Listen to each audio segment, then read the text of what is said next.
Welcome to the May 13th meeting of the Board of Selectmen. Please join me in the Pledge of Allegiance. I pledge allegiance to the flag of the United States of America and to the republic for which it stands, one nation, under God, indivisible, with liberty and justice for all.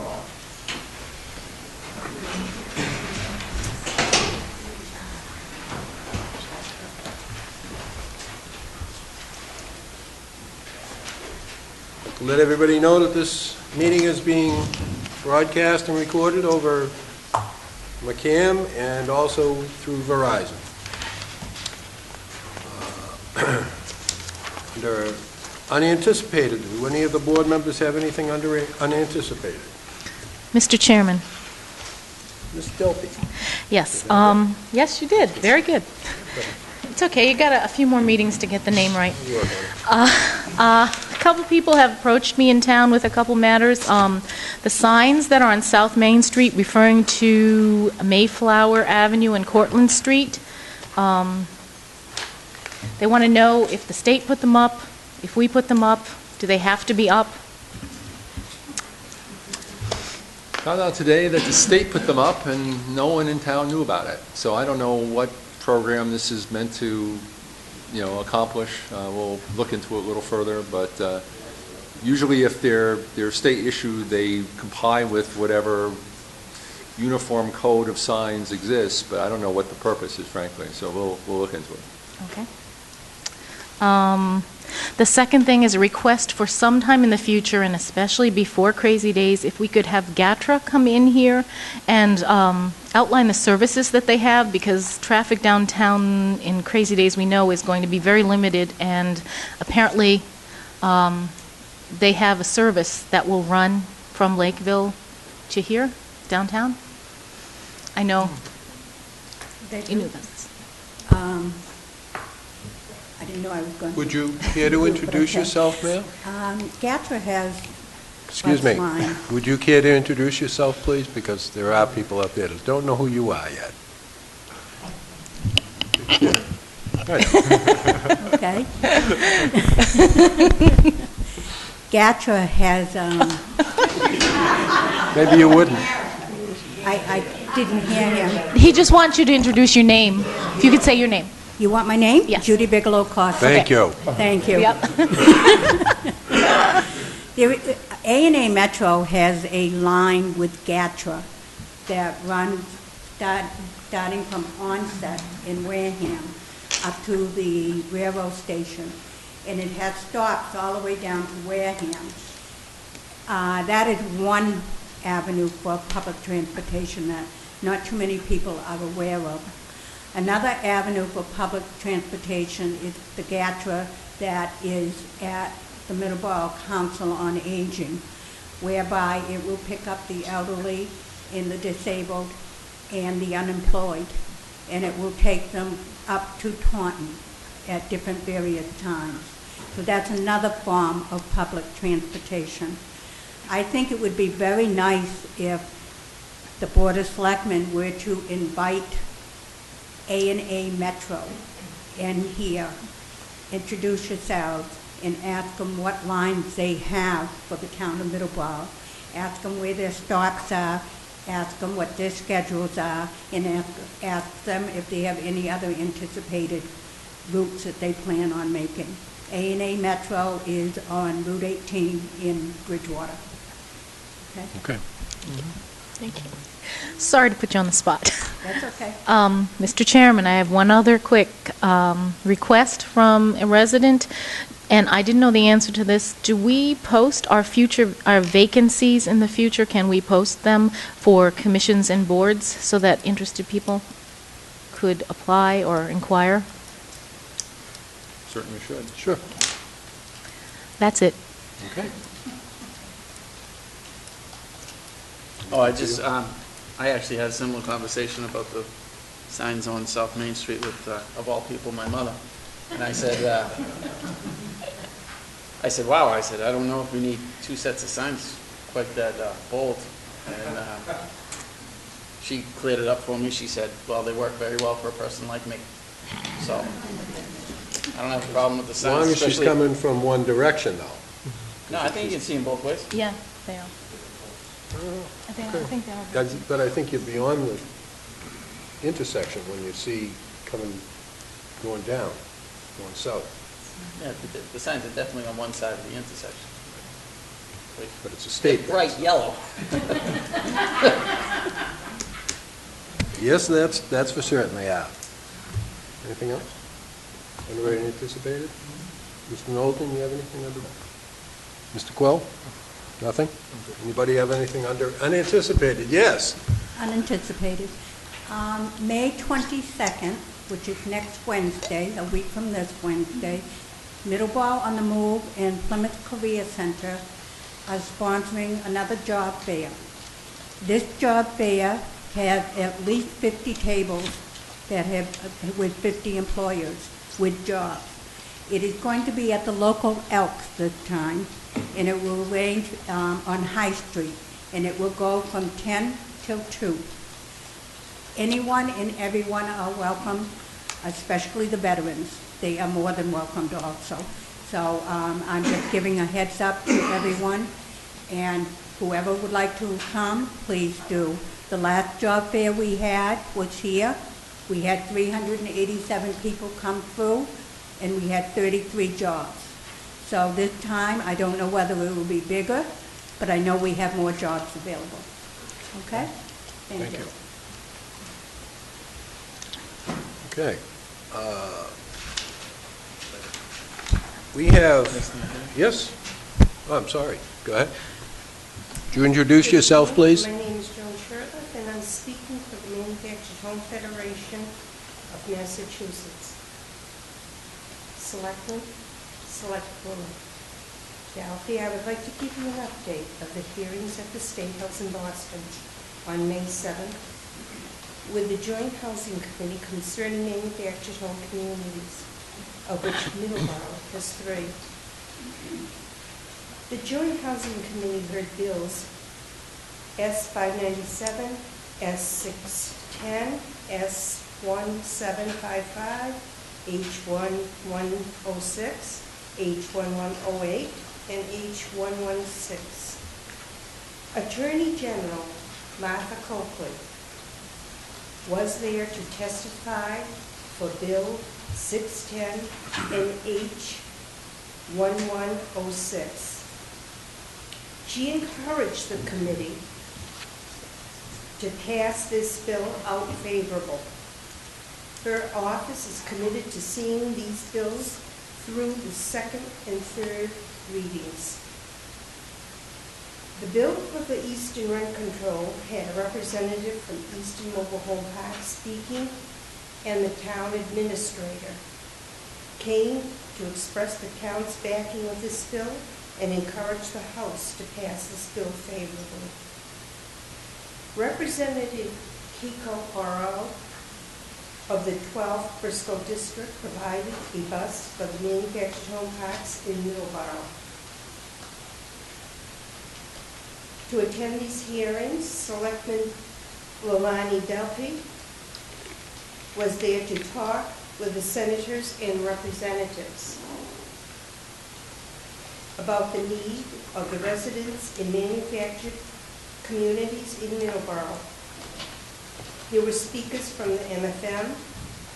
There was a great turnout for the hearings. Standing room only, I thought they were going to close the doors. Yeah. The Joint Housing Committee listened to the speakers and asked questions. We are hoping these bills were supported, these bills we supported, and the one we opposed will be dispersed properly. This is from Jesse Martinez, the president of the Manufactured Home Federation of Massachusetts. I have for each of you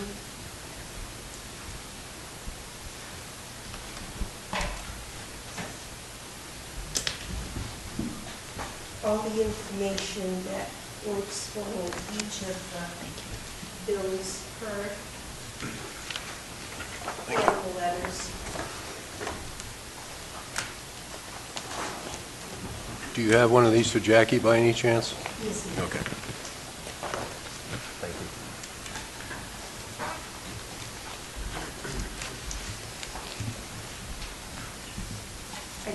sincerely thank you.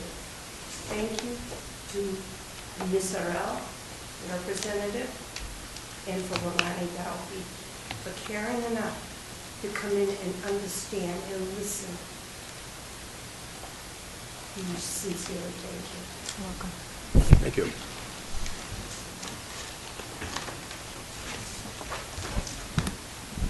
Mr. Chairman. Mr. Bond? Adam Bond. I'm here in a representative capacity under Army Anticipated. It's going to ask you folks to put on your Board of Health hats, as well as the Selectmen's hats. This will just take a moment. I'm here to speak on behalf of several residents of 378 Center Street, which is a multiple floor building with more than 10 units, I believe. It's operated by Allied Ventures, Inc. In the second week of April, the tenants complained to the Board of Health regarding bed bugs. The tenants didn't see an inspection occur by the health department. I don't know if one did or it didn't. The point here tonight is not to complain about anybody, it's trying to get something else accomplished. On Tuesday of the third week of April, the manager showed up with insect bombs from Lowe's. It was one bomb per room and only on the third floor, and not any adjacent apartments. Per state protocol, in multi-unit housing, if bed bugs are located in one unit, all adjacent units, including those directly above and below, should be inspected for bed bugs. And this will become apparent in a second. The landlord only did 6 of 7 rooms on the third floor and didn't do the rest of the building. 2 days later, the bed bugs were back. Under the Massachusetts General Laws 132B, Section 10, landlords of 3 or less units may treat this on their own, but you couldn't treat this because there are more than 3 units. Where there are 4 or more units, the treatment must be made by a licensed commercial applicator. That Friday, the landlord came to collect rents, and the tenants complained about the bed bugs again. An appropriate time, of course. At the end of April, the landlord then had Orkin come and give an estimate. I suppose the estimate was too high. The week went by, nothing occurred during the week, but on May 7th, the landlord had another company show up to treat it. On May 9th, the bed bugs were back. And can I have your little Oh, great. And so from the 7th to the 9th, this was what was found. Okay. You may keep that. We don't. No. I trust you. Please put that in your pocket and take it with you. I'm actually going to start a circus with this. The bed bugs were collected. This is the second jar that he's collected. This is from one apartment. According to the Massachusetts protocol, 2 weeks after treatment, a follow-up inspection is required. If the bugs are found, control procedures have to be done again. What I'm here to try and deal with is, it says under the CMRs, the Board of Health is who to go to. You are the Board of Health. The minimum standards for fitness say you've got to get this stuff taken care of very quickly. This has been going on for more than a month. And granted, the landlord has made some attempts, some of them in compliance with law, some of them not. And certainly, in my understanding from the CMRs, certainly not the breadth that it should have been. What we're here to ask is to see if you folks, as the Board of Health, can do something possibly to expedite this, push it forward, see if you, as the Board of Health, could conceivably give it a high priority, because for more than a month, these people are having difficulty being able to sleep, certainly not sleep in their own beds. Their personal effects are being contaminated. So I just Mr. Bond, ask. We will push this right on to our health department, health agent. All right. We'll notify them to take the necessary appropriate action. And that, coming from you, is good enough for me. I thank you, Mr. Chairman. Thank you. Take them out of here. Yeah, take them home, or Outside, release them. don't leave your pets around here, please. Thank you. You wanted to be chair. I know. I'll have a... Yeah. Can we kill bugs? Is that okay? All right. Any other unanticipated? And that certainly was unanticipated. Any other? No? Okay. How about announcements and recognitions? I'm going to start with a couple that I have here. On Sunday, May 19th, from noon to 3 p.m., it's Emergency Preparedness Day, put on by the Elks Lodge at 24 High Street, Middleborough. It's open to the public. Important information is provided by the Middleborough Health Department, Middleborough Police, Fire, Gas and Electric, U.S. Army National Guard, Brockton Hospital, School of Nursing, Eastern Mass Amateur Radio Emergency Service, and Brewster Ambulance.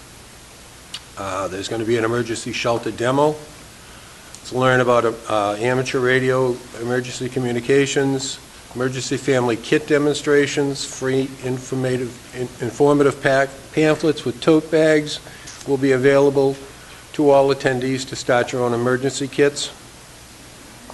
Children will receive sunglasses or a beach ball from the Safe Sun program, free FEMA coloring books, free blood pressure screenings, which I might need tonight, and information by volunteer student nurses of Brockton Hospital School of Nursing. Exchange your old mercury thermometer for a new digital thermometer thanks to Coventa CMAS. Okay, that's one thing. Second, the Future of Middleborough Trust, I received a letter from them. It's a nonprofit 501c3. It's worked hard to implement the Project Lifesaver in Middleborough in conjunction with the police and fire departments. We currently have 5 people on bracelets in town and have already had a successful search. On Thursday, May 23rd, they will be putting on a presentation about Project Lifesaver at the Oak Point Ballroom. Any members of the board are all invited, and I'm sure you are also. Charlie, do you want to vote on this at this point? Oh, yeah, when you get to new business, Mr. Chairman. Take it on in new business? Yes.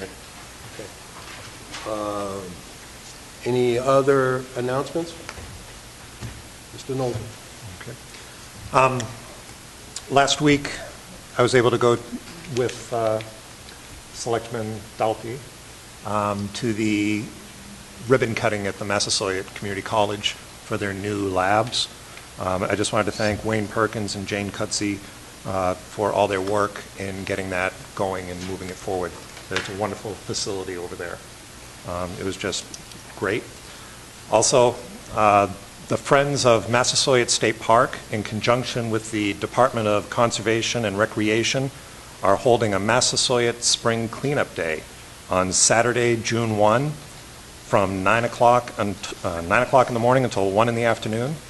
Massasoit State Park is located at 1361 Middleborough Ave in East Taunton. Friends of the park are urging anyone interested in lending a hand to contact at either 617-722-2090 or 508-923-9945 to sign up and find out more about this cleanup project. If you didn't catch those numbers, you can email me at the Selectman email through the town website, and I'd be happy to get you those numbers for anyone listening at home who didn't catch those. And the last thing was the river race is this Saturday. And I know you keep saying you're going to be bringing in your trophy, and just in case you didn't, I thought I'd bring mine in as well. I will be there with my son. Game on, game on. We're ready to go. Anybody else stepping up to the plate? Do they have flat canoe. boats? Big ones Yeah, for really. me? So it's just this end of the table that's aquatically inclined? That's right. Yep. Fish are down You there. guys are scared. Yes, I am. My daughter stole my trophy. She wasn't even in my boat. Gotta hold on to it. Anything else, Mr. Knowlton? No, that's it for me. That's enough for me?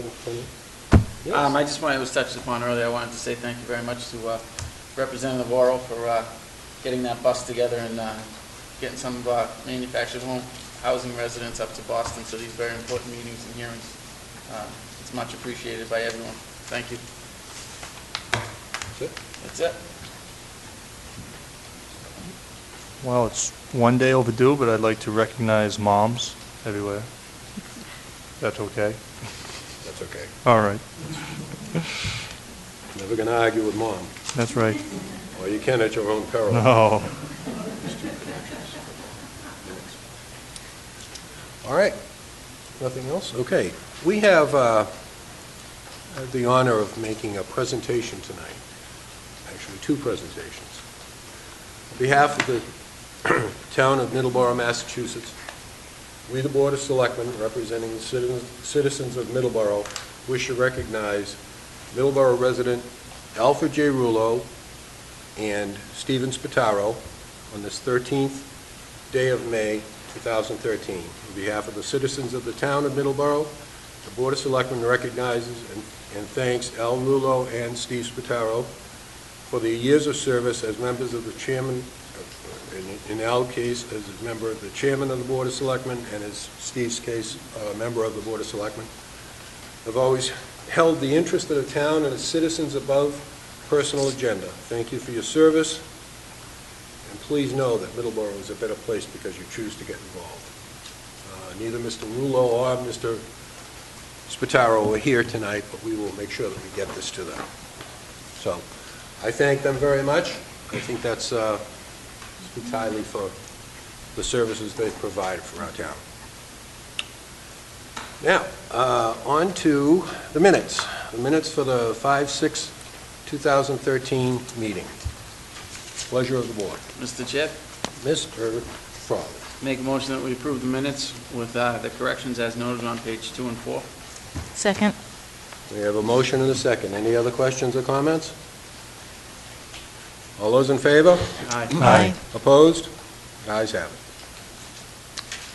Okay, on to new business. I'm sorry, warrant. Vote to authorize, I'll entertain a motion to vote to authorize the chairman or his designee to sign the warrants for week ending 5/10/2013. So moved. Second. We have a motion and a second. Any comments? Questions? All in favor? Aye. Opposed? Ayes have it.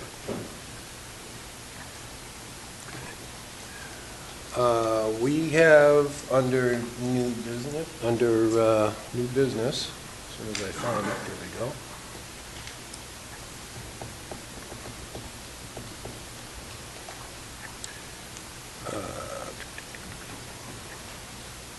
I'm going to entertain a motion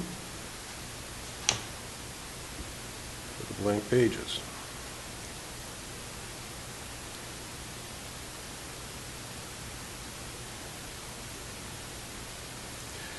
Okay, sorry about that. The electronics don't work quite as fast as I do. Permanent Cable Committee meeting on April 18th, they discussed the request of the Board of Selectmen to appoint Paul Lazovich, 58 Nelsonbrook Drive, Middleborough, to this committee. Paul is a professor at Wentworth Institute and is a volunteer for Middleborough 20 years as the host of Cranberry County, and many years announcing and hosting different town events, and would be a valuable addition to the community. Paul's already given his letter of interest to the town manager. We are down to one position due to Kevin Franciosa retirement after 31 years on the cable committee. They're asking that Paul complete Kevin's term, which ends June 30th, 2014. The motion, what would be the pleasure of the board? Motion to approve. Second. We have a motion and a second. Comments? Questions? All those in favor? Aye. Opposed? Ayes have it. Next on the agenda is the vote to award and sign the contract with Wright Pierce in the amount of $2,082,825 for the design of the wastewater treatment plant upgrade. Charlie, would you like to address this? Mr. Chairman, we have Paul Millett, who is our owner's project manager on the wastewater project, and he worked on negotiating this contract with Wright Pierce, so I'll let him. Mr. Millett?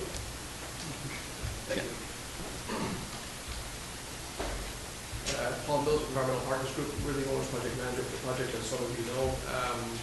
Brief recap on history. About 2 months ago, we put out the RFQ for the wastewater treatment plant. We went through a very rigorous selection process. We interviewed 4 firms for the project, and in the end, the recommendation of the board was to enter into an agreement with Wright Pierce. Over the past month, we had 2 meetings to refine the scope, to negotiate the terms and conditions and scope of the contract. It's been reviewed by me quite extensively, by Charlie, also by town council. The scope and fee and terms and conditions are, I'd say, favorable for the town. The contract is for all the design work based on upgrading the wastewater treatment plant that some of you have been out to. The design work will take about a year to get through.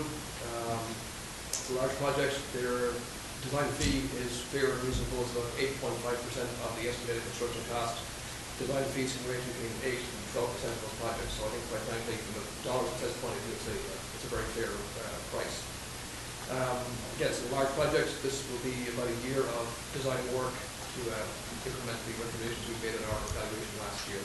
So it's our recommendation as the owner project manager, based on town council's review, to have the board of selectmen award the contract to Wright Pierce and to sign the agreement to have the building. Okay, board members, any comments or questions?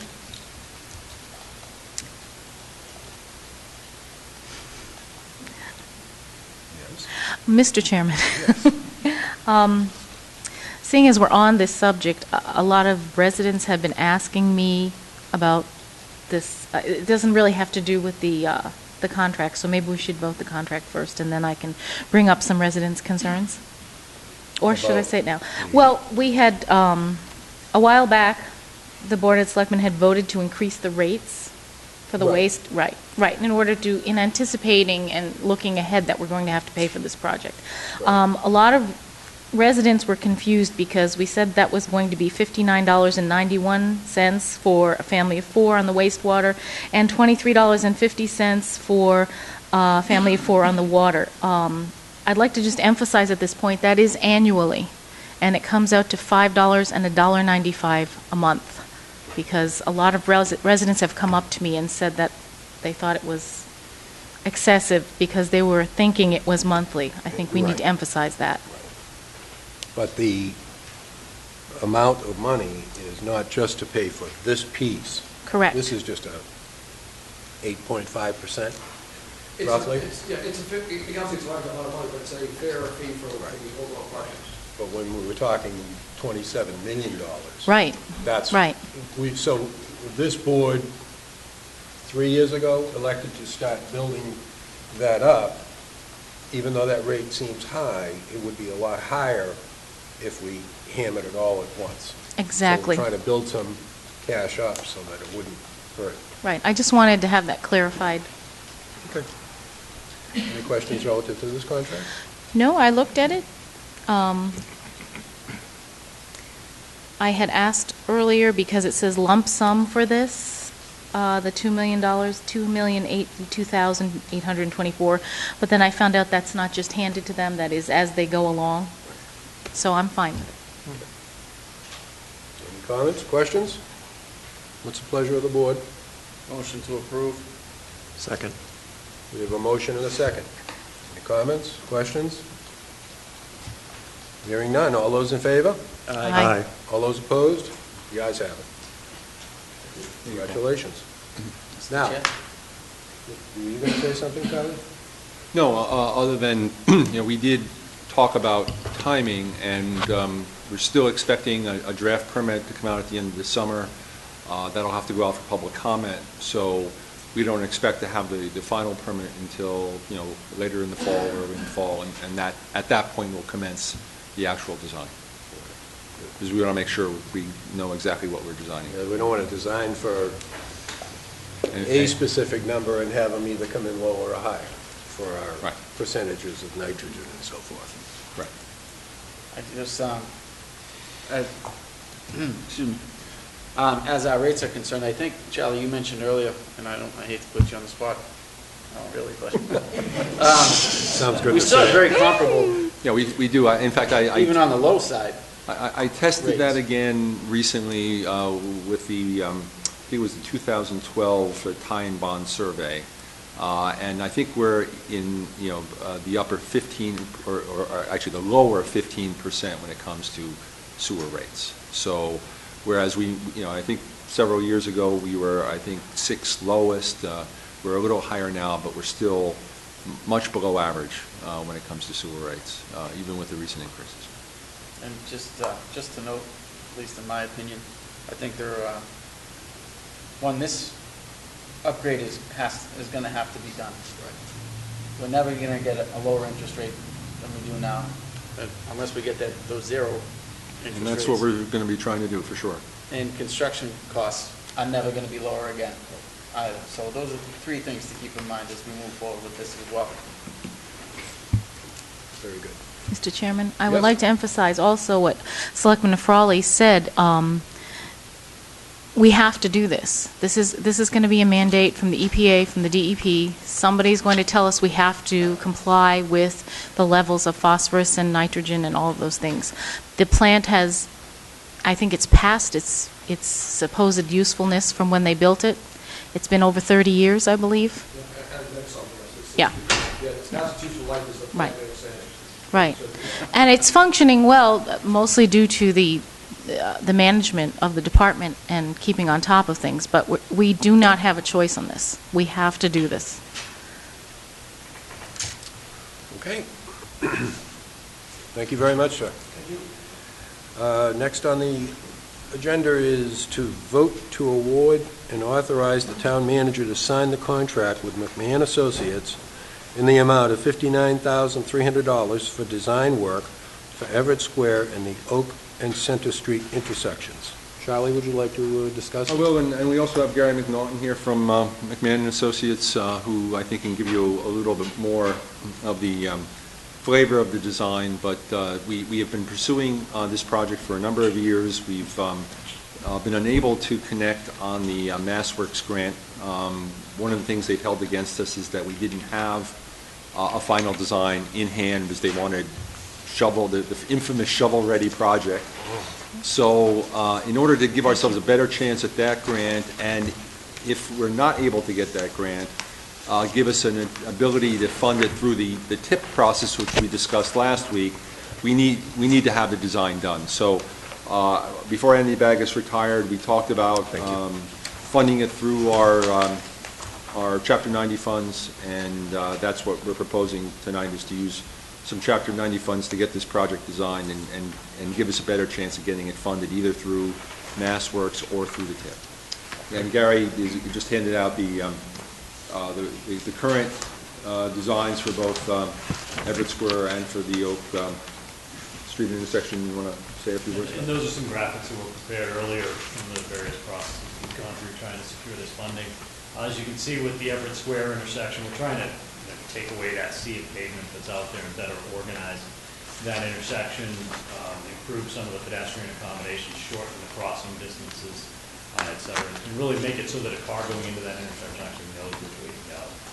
So we've gone through, there was a study, I believe it was back in the 80s, that looked at that, we revisited that, but then kind of built upon that effort, looked at various alternatives. It doesn't meet, there's not enough traffic out there to warrant putting in a traffic signal. We looked at roundabouts, and this was the design that we've ultimately settled on. We've met with the abutters and talked through it. So what you see on that first graphic is the design. The second sheet shows the Oak and Center Street intersection, with similar ideas, obviously much smaller scale. Just trying to bring those curb lines out. Sight lines are really tough across that intersection, particularly looking towards the downtown area. So trying to bring those curb lines out, allow vehicles to get further out into the intersection, be able to see better, and also shorten the crossing distance for pedestrians, get those pedestrians out beyond the parked cars so that they can safely see and be seen as they're making those crossings. In the parking lot segment here, where is that? That's behind the church, just to the north of the Open Center. That was part of an earlier application, so I had it on that graph.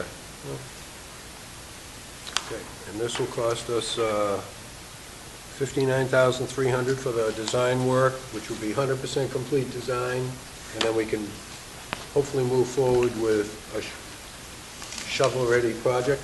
Right, and I did call Bill Travers at Mass DOT last week, and we set up a meeting on site with the Mass DOT staff, because in order to advance this through the TIP project, we have to bring it through the project review committee, and prior to doing that, they always like to come out, see the project, and give us their feedback. to help that along. So, we'll be doing that on next Tuesday. Next Tuesday? What time do you have a time on that? 1:30? 1:30? Yeah. If anybody wants to come, they're welcome to come. Drive through Everett Square like 90 miles an hour. Yeah, we're going to be safely on the sidewalk. That's the 23rd. Okay. 23rd next Thursday? Yeah. Tuesday at 1:30. Tuesday. Okay, Tuesday. All right, let's do that. All right. Any other questions? Well, no? I do not, no, thank Mr. you. Knowlton? No. All right, pleasure of the board. Motion to approve. Second. We have a motion and a second. Any other comments or questions? All those in favor? Aye. Opposed? You guys have it. Design away. Okay. We have now, next article is to discuss, vote to award and sign the contract with R.J. Gabriel Construction in the amount of $93,648 for road construction work on River's Edge and Edgewater Drive. And Charlie?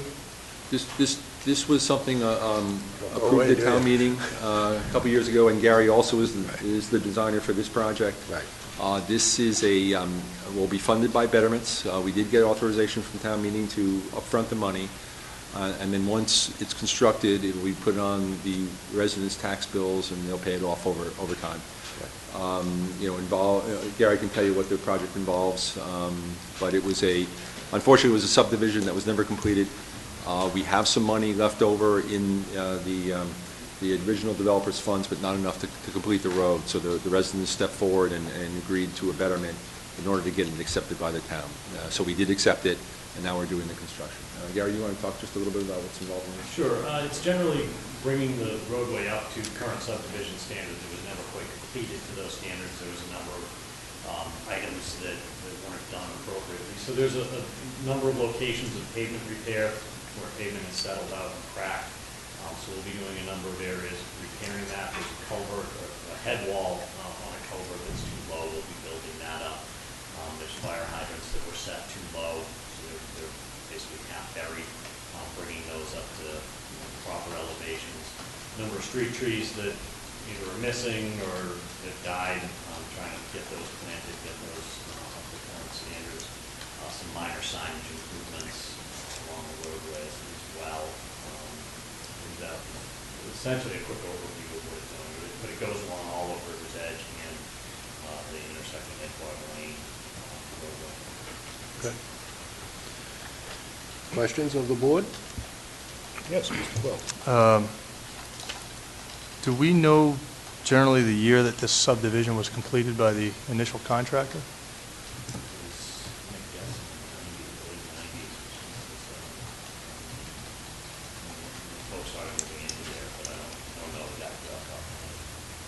So, actually, this is more towards Charlie. I'm not trying to put you on the spot, actually. Nobody. Yeah. Where is the contractor in this? Wasn't finished. Long gone. Okay. This was one of those that it never got finished. We've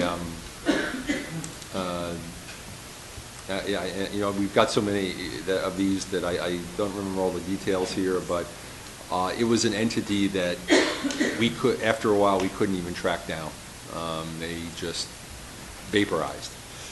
So there was nobody to go back to say, hey, you didn't finish it, and the only recourse of the residents was to step forward and similar to what some other roads have done recently, but not through a betterment process. This one was so much money that it could only be done as a betterment, for people to be able to afford it. Well, this is not unique, from what I understand, and not just this community, but others. Is there any steps that the town of Middleborough is doing to try to prevent this from happening in the future? Absolutely. I'm excited. Yeah, no, it's a tough one, I know. You're right. This is not something unique to Middleborough. I've run into it everywhere I've been, and the longer a road goes uncompleted, the more likely something like this will happen. Funds won't be enough to cover the costs. Developers will disappear, and roads will disintegrate. And, you know, they won't be in acceptable condition, even if they were constructed well initially. So I know that the planning board puts a lot of effort into trying to bring these things to closure and have enough funds, if they're not brought to closure, to finish them. Okay, thank you. Any other comments or questions? Pleasure of the board.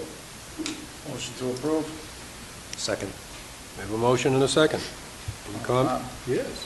Couple comments. Can we just make, I'm sure that the people of Edgeway and River's Edge, oh, Edgewater, I'm sorry, Edgewater, the Freudian slip. River's Edge and Edgewater are notified that the construction's going to begin. Yeah, we will definitely do it. I mean, they're paying for it, they should probably. And I just think that this was a pretty good solution to the problem we were having at that development. And it's not the best solution, but it's certainly the best solution we could come up with. It's a delicate balance trying to get a developer without bankrupting them before they even build the development, to hold enough money to get them to finish the development. It's I'm glad I'm not on the planning board trying to solve this problem, because it's tough. You can't hold $10 million for them to finish the road, you know. But then at the end of it, like in this case, it was cheaper for this guy to walk away than to finish it, and that's why he did it. So there's a balance in there somewhere. I don't know where it is, but I hope we get closer to it. We do too. Well, I'm sure planning's been working on different avenues to try to, maybe a different bond arrangement or something, so that, you know, somebody buys a house, they don't want to be, all of a sudden realize they've got to pay another $5,000 or $10,000 over the period of a number of years in order to finish the road that they were supposed to have finished when they bought the house. So it's difficult. Okay, we have a motion and a second. Any other comments or questions? Okay, all those in favor? Aye. Aye. All those opposed? The ayes have it. That's it? You're all done? Thanks, Gary. Thank you. Next item on our agenda is vote the chairman to authorize the town manager to sign Commonwealth of Massachusetts standard contract forms related documents up to $50,000. Mr. Chairman, this is, a couple years ago, we tried to come up with a single method to handle these Commonwealth of Mass standard contracts.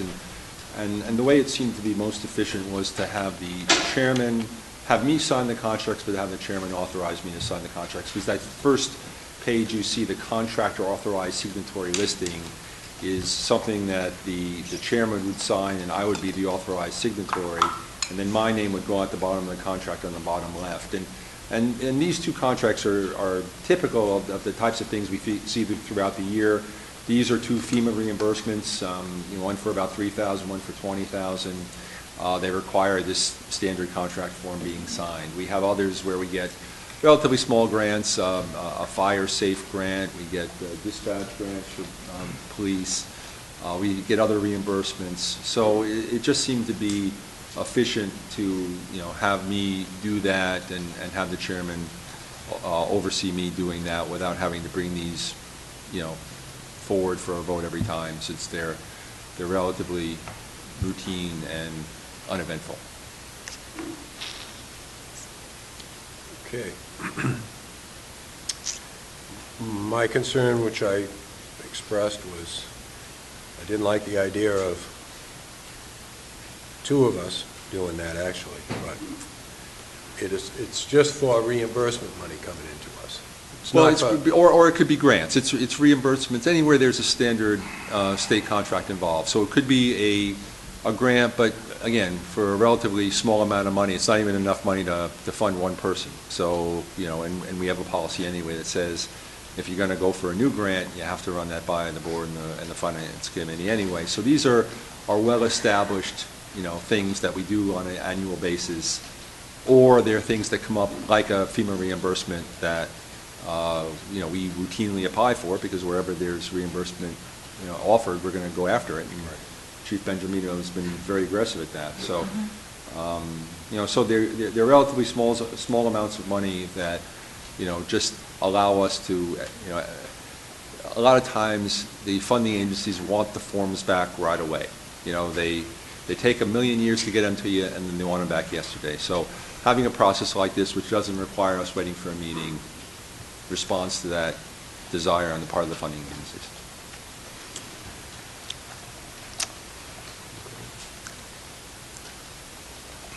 I have a question, Mr. Chairman, if I may. Yes, you may. So the procedure has been that it has to go before the entire board every time something like this comes up? No, we've been doing this in the previous session with, Chairman Rulo, just doing it this way. But since we have a new board, wanted to come back and make sure that it was still okay to do it this way. Okay. So does the chairman see each of these, or does he give you a blanket? Okay. No. Every time we get one of these, he sees it, and then he signs over my name. Okay. So it'll be two sets of eyes on it. Right. Thank you. Okay. Any other comments or questions? Well, what would be the continued visibility? I understand where you're coming from, Charlie, but I mean, is there some way where the chairman could at least see prior week? We give you or I give you in my report a summary of what we do with the rental hall. We can also add any grants we sign. There you go. Would that be okay? That'd Happy to do it. I'd be happy with that. Okay. Any other comments or questions? Pleasure of the board. Motion to approve. Second? Any other comments, questions on the, okay. All those in favor? Aye. All those opposed? Ayes have it.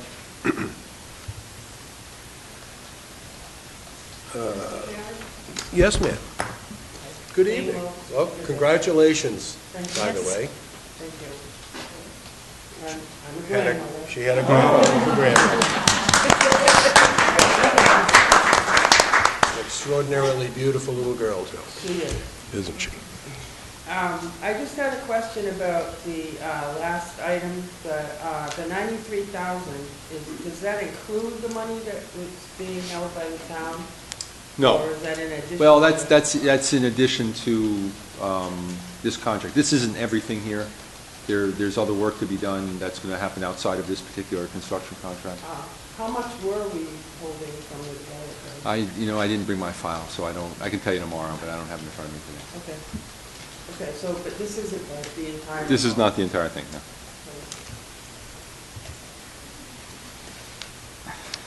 Okay. There's a revision for the job description for the board's secretary. Charlie, do you Yeah, the board asked me a while back to look into a more appropriate title, and checked around, and the title Executive Assistant to the Board of Selectmen is one that's commonly used, and I think it's appropriate in this case. It doesn't, one of the concerns I had was that, 108N has certain titles in it, and that we didn't conflict with that and give the wrong impression about what the position was, and this title is different than anything in 108N. So I think it works for this particular job. Okay. So there'd be no conflicts and no problems created? No. And we also, in doing this, took out a couple of responsibilities that are now done by my assistant that used to be done by this position. And That's the whole signage rental. out front? Yeah, this stuff. I believe hall rental, too? Whole rental, yeah. Okay, pleasure of the board. Motion to approve. Second. The motion and a second. Any comments or questions? All those in favor? Aye. Opposed? The ayes have it. Okay, now we have town manager's appointments for the Conservation Commission. And Mr. Chairman, these are 4 reappointments. Deborah Kirsch, Janet Miller, Stephen Ventresca, and John Medeiros. Okay. Motion to approve. Second. We have a motion and a second. Any comments or questions? All those in favor? Aye. Opposed? The ayes have it. Okay.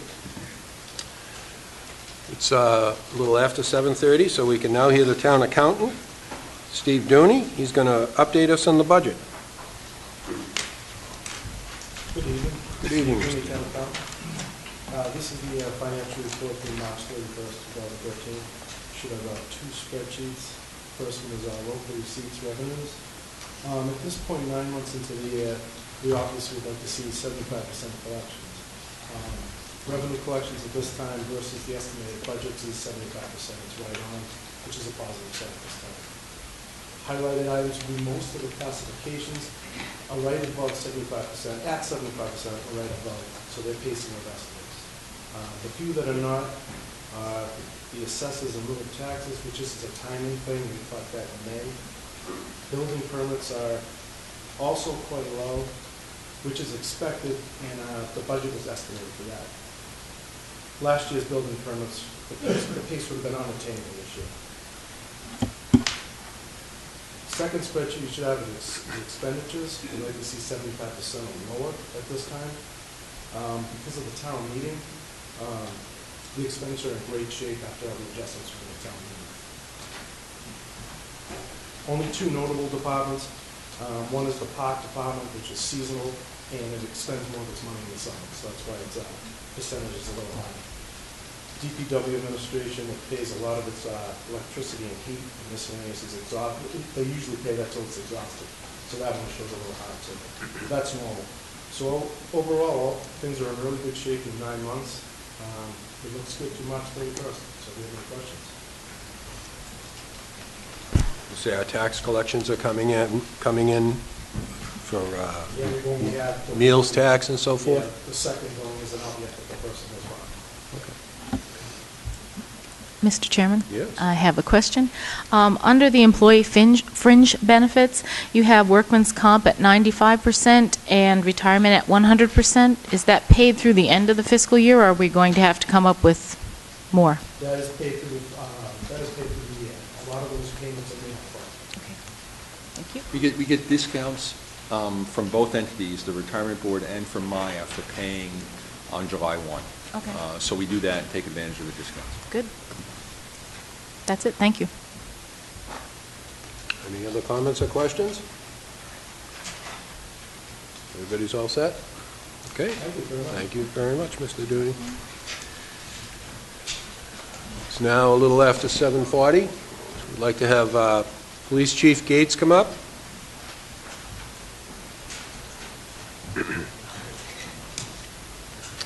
He's going to discuss fiscal 2013 COPS Hiring Program Grant.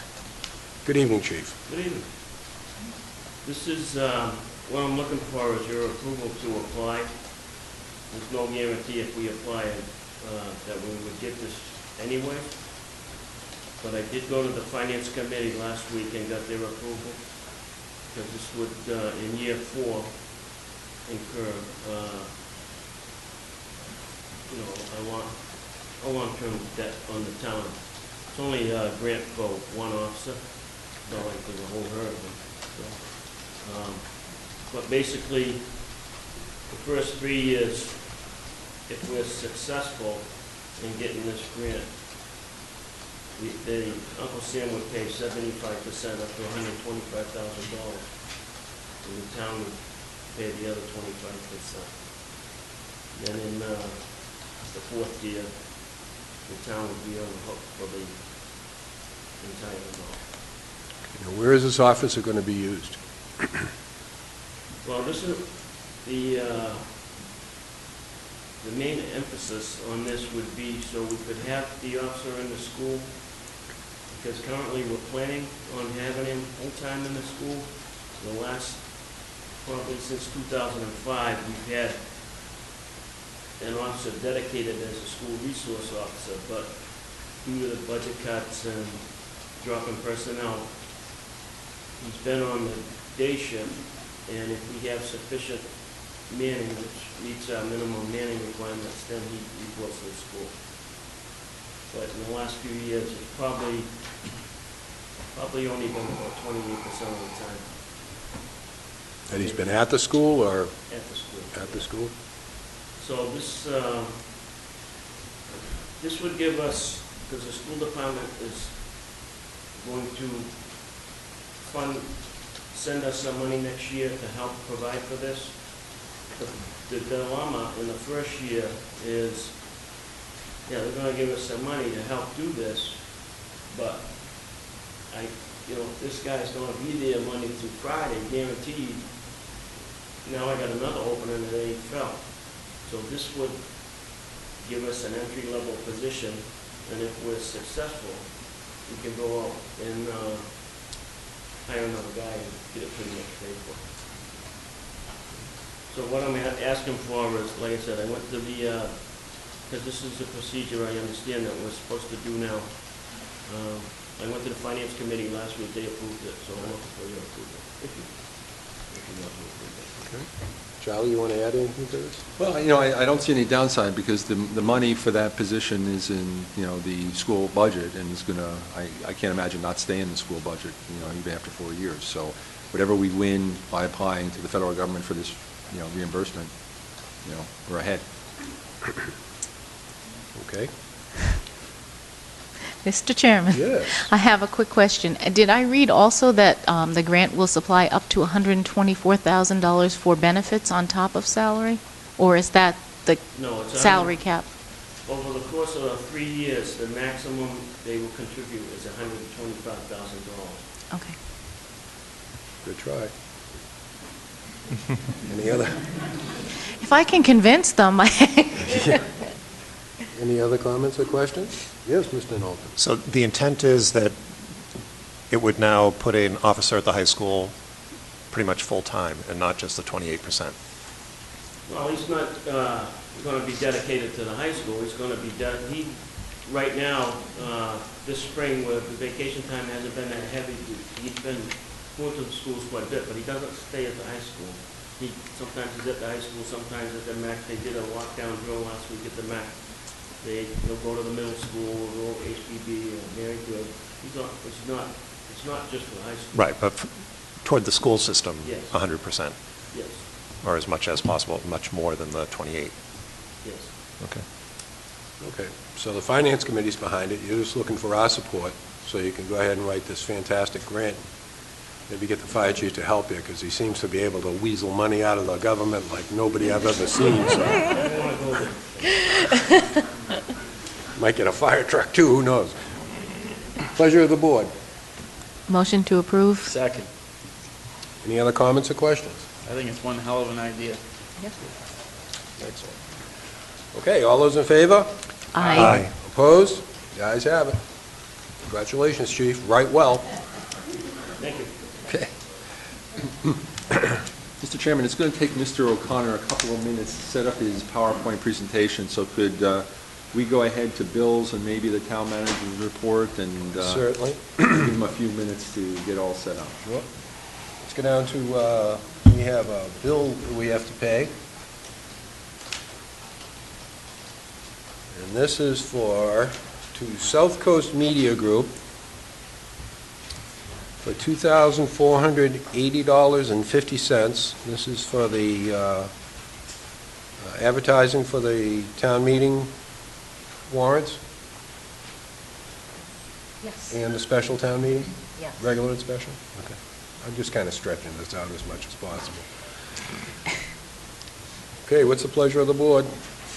Motion to approve? Second. We have a motion and a second. Any comments or questions? All those in favor? Aye. Opposed? The ayes have it. Town manager's report. Yes, Mr. Chairman, and just a copy of the correspondence. We had a discussion with Mr. Berkler a couple of weeks ago, and this just confirms what we agreed to, that he could stay at 122 Cedar Street until August 1st, Okay. 2013, and we'll hold back on any other actions until then. Also, the letter to Mr. Peck, who's going to be our new DPW director. I talked about that last week. And the sign approvals for the week.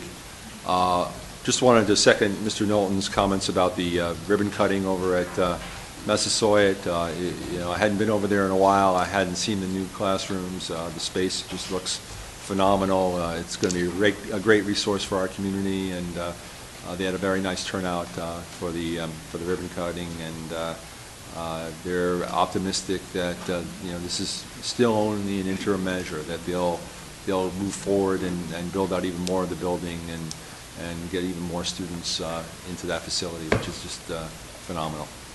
I believe they're working towards getting a full 2-year program down here now, so that you won't have to leave town. You could stay right here and do a 2-year. Yeah, that's the whole two-year idea. associates program. Yeah, they're expanding all their offerings.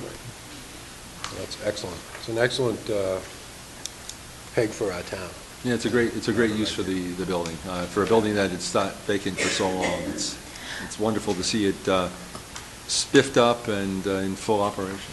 I believe they anticipated doubling their enrollment to 400 next year from 200 this year. That's excellent. So Ed, are you good to go?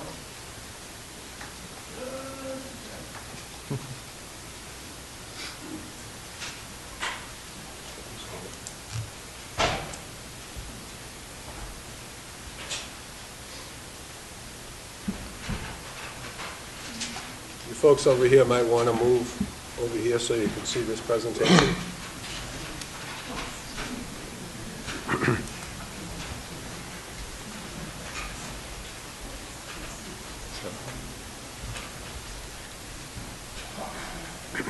So, Mr. Chairman, as you know, we have a expanded rail service heading toward Cape Cod through Middleborough coming up later this month, and we thought it was important to focus on safety around the rail line.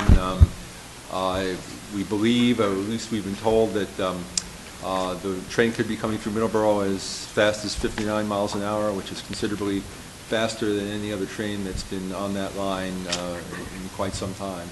As you know, the commuter rail ends at the Middleborough Lake border, and only the Shafts train has been functioning in the rest of Middleborough and at a very slow speed. So Mr. O'Connor is here from Operation Lifesaver to talk about safety around the rail line, and just want people to take the appropriate caution when it comes to the railroad right-of-way and the grade crossing. So thank you, Ed, for being here tonight. I apologize to you folks, you probably see the best side of me anyway. If you could, let me finish my presentation, then we'll take questions at the end. Probably the best way. Operation Lifesaver was founded back in 1972 up in Boise, Idaho. A couple of concerned railroad workers got together and they got money from the governor for a 6-week safety program. And here we are 40-some odd years later, and it worked. What it did, it reduced the numbers of crashes, collisions, and therefore deaths all around the railroad. So right now, Operation Lifesaver, we can talk to anyone. We can talk to a driver ed class. We can talk to law enforcement. We can talk to school bus drivers and kids that are on the buses with them. Emergency responders, firefighters, ambulance people, tractor-trailer drivers, professional drivers, the general public. So I tell people, I can talk to a kindergartner and their grandparent. The message is the same, it's just that the way we deliver it is a little bit different. Now, we use a 3E approach: education, engineering, enforcement. Education is tonight. You're going to learn something tonight about railroads that you didn't know before I walked in. Engineering, we deal with anybody that has an idea of how to make the world's safest grade crossing. So we're trying to eliminate crashes. And enforcement, there are laws on the books, and Chief left. But I know we've worked with the Middleborough Police and Fire both, and we want the laws enforced. If people have to pay fines, maybe that will be the trigger that keeps them safe, changes their habits. When you're a little kid, toddler, you go into the kitchen, mom's making soup on the stove, you'd stand up and you'd reach out. What would happen? You get a slap on the wrist. ooh, maybe I won't do that. But tomorrow you try it again. Another slap on the wrist. Once you get your driver's license, there's nobody to slap you on the wrist anymore. And sometimes we need enforcement to make people do the right thing, the safe thing, as they're driving. Now, anytime is train time. You can see a freight train, you can see a passenger train. You can see a train at night, you can see a train in the daytime. You don't want to get complacent. You might come to a grade crossing every day at 7 o'clock, and you never see a train. The reason you don't see it is because it's there at 6:55. But this morning, the train was 5 minutes late, for whatever reason. Could have been the winter time, batteries were low, took a while to get it started. Now, it's there at 7, same time you are. And if you're not paying attention, there could be some serious consequences. Here's what people start to learn. If you're traveling in your automobile at 55, and you've got good road surface, good tires on your vehicle, and good braking system, it should take you approximately 200 feet to stop the vehicle. The school bus, a little bit bigger, a little bit heavier, about 230 feet to come to a complete stop. Now a tractor trailer, fully loaded, takes roughly 300 feet to stop. Now what's another way to say 300 feet? Football field, thank you. One football field to stop a tractor trailer. Light rail vehicle, this is the subway cars that run up in Boston. They'll take roughly 600 feet to come to a complete stop. How many football fields? 2. A fully loaded freight train. I'm talking now a 75 to 100 car freight train, fully loaded, traveling at 55 is going to take 5,280 feet to come to a complete stop. And what's 5,280 feet? A mile. Okay. And how many football fields were there? 73. 18 football fields. Hey, I'm the Now. selectman, 73. Okay. That's a fully loaded 100-car freight train. You don't see that around here. We're talking now the Midwest. We're talking, that's what we're talking there. The commuter rail stuff that you're going to see down here, better braking system, a lot smaller trains, it's probably going to take 3/8 of a mile, somewhere around there, to a half a mile, to get that to stop from 55. Okay? It's actually got a dual braking system on it. Now, if you're unfortunate enough to get stuck at a crossing, your vehicle stops, for whatever reason, we'd like you to get out of your vehicle, run at approximately a 45-degree angle, away from the track, toward the train. And why do we want you to go to the train as opposed to away from the train? Debris field's going to go away Everything's from coming that way. We certainly don't want you to get hit. So in this case, we'd like you to get over on that island, somewhere by that fire hydrant. And then, we want you to get somebody to help. So who are you going to call? And not Ghostbusters. Okay. What you want to do is you want that train to stop. And who's the only one who can stop the train? The engineer. Conductors don't drive trains. The engineers are the only ones that can stop it. How do you get in touch with him? Well, at the grade crossings, there is an emergency notification system. And there is 3 key pieces of information on this blue sign. First off, it's going to give you either a toll-free or a local phone number. The person that answers that phone will be the dispatcher on that section of railroad.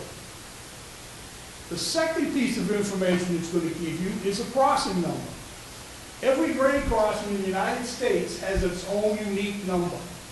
So you tell the person that answers that phone, I'm at crossing 123-123A, and they'll know exactly where you are. So they can stop the appropriate train if it's not too close. The third piece of information is going to be the name of the street that you're on.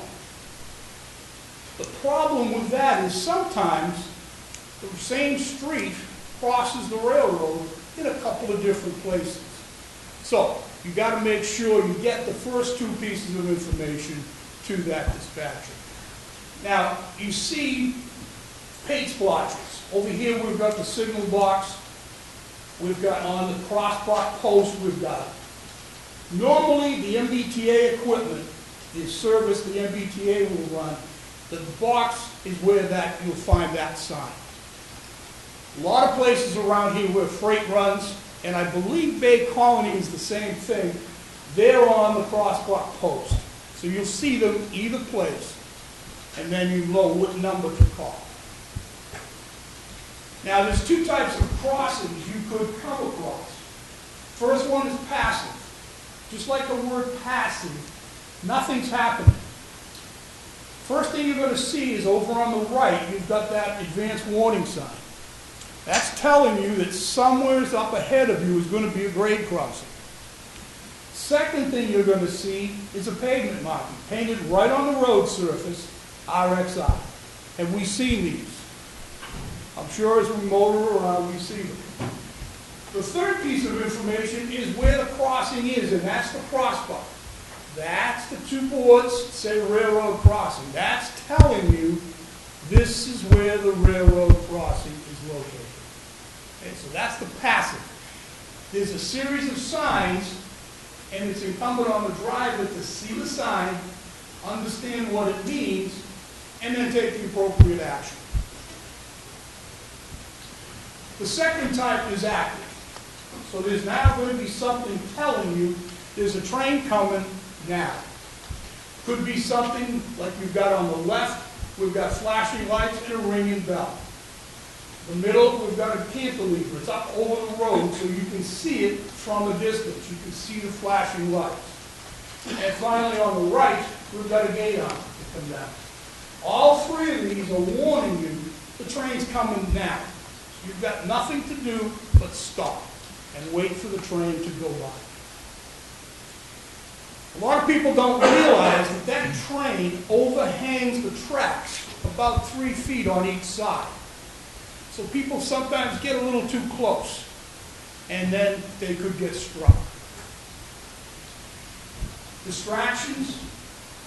There's an awful lot of distractions in our vehicles now. Cell phone usage, GPS, a woman putting on her makeup, gentlemen having a power breakfast, texting. There have been surveys done and found if you're doing any one of these 5 tasks for 2 seconds in any 6-second period, is similar to driving with 0.08 blood alcohol content. And we know what 0.08 is.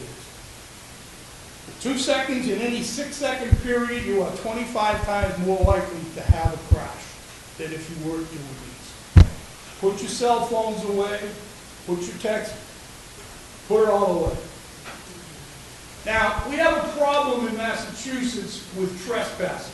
People using the railroad for their own purposes. All railroad tracks is all private property. You have no business being out there. It's dangerous and it's illegal. Some of the things we see people doing, I know they don't realize is dangerous. We got a woman jogging. What does a jogger usually have with them? Earphones. It's going to be attached to some dude. That's how I tell the age of my audience what they tell me. People say I carry an 8-track recorder with me. Now the other thing she's doing, you may not be able to see it, but she's glancing down because she's trying to step on the ties. 2 things she's doing that is not, she's not going to hear a train approaching. Gentleman in the middle is driving his bicycle down the middle of the tracks. I have no clue why he would ever consider doing that. Here it is. On the top right, we've got an ATV. Snowmobile falls into the same category. What's the problem with an ATV or a snowmobile? Noise. Loud. Loud. Okay? What else is going to keep the driver from hearing a train? His helmet. And the other bad thing is the wheelbase on an ATV will fit between the two tracks. But now, you're going to need some sort of ramp to get yourself out of there. People say, well, I'll just jump off my machine. Well, when it gets hit, where's it going to go? You don't know. So don't do it. Bottom left, we've got a gentleman, looks like he's trying to teach his 10 or 12-year-old daughter and maybe a 6 or 8-year-old son, kind of like the Lone Ranger in Tonto. Put your head on the tracks, you would hear the train coming. Well, by the time you hear it, yeah, that's probably one of the best things that could happen. Now, I'm a little nervous because they're bringing back the Lone Ranger this summer. Johnny Depp is going to be the Lone Ranger. I am afraid they're going to be doing this in the video, in the movie. And we're going to be fighting, trying to keep them not to do it. And then over on the right, we've got a beach in California. And the track is on the coastal line, which goes from LA to Seattle. Trains go through there about 70 miles an hour, probably every 10 or 15 minutes during the day, and maybe every 5 to 10 minutes during rush hour. See people, in this case we got people carrying surfboards, but carrying coolers, carrying lounge chairs. Again, not paying attention to what's going on around them. So, what we try to do is keep people safe. We want you to come up to a grade crossing and look. What are you going to look for? Well, you're going to look for any signage. You're going to listen for the sound of the bells, the horns, anything that would tell you there's a train coming. If you do look, you do listen, chances are pretty good you're going to live. And that's the purpose of why I'm here tonight, to make it safer. Now, we've had a relatively minor problems. We did have one major issue a few years back, but it's been fairly decent. And hopefully it'll continue that way. Any questions? Board members? Any questions? No. Stay off the tracks. Any questions? Stay off the tracks. Yes, sir.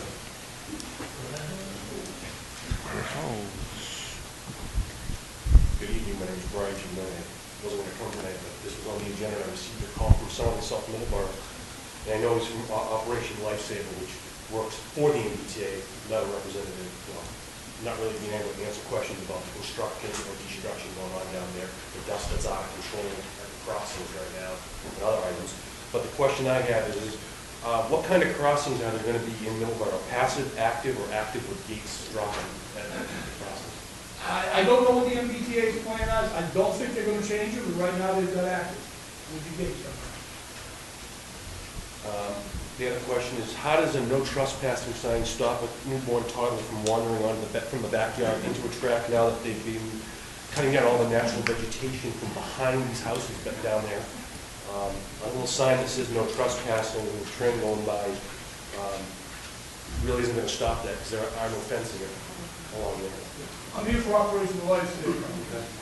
And my answer would be, that's that job. Mr. O'Connor? Okay. And Mr. Giovanni, we have a risk assessment is going to be being done by the MBTA on the rail line. This week. So they're going to do that this week. And we're going to invite them to the meeting next week to address the larger questions. Ed is just dealing with the pure safety. Well, Next week, hopefully, we'll have an MBTA representative to talk about the results and what they're planning I to can do. let them know, hopefully, that there'll be someone in there, because they were all up in arms, and I got calls running off the hook. I said, go to the meeting, go to the meeting. All right, I'll let them know, but... if we can get those people in here next week, it'll be on our agenda. Because it starts 2 weeks from now? Correct. Memorial Day weekend. Anybody else? See if you want to...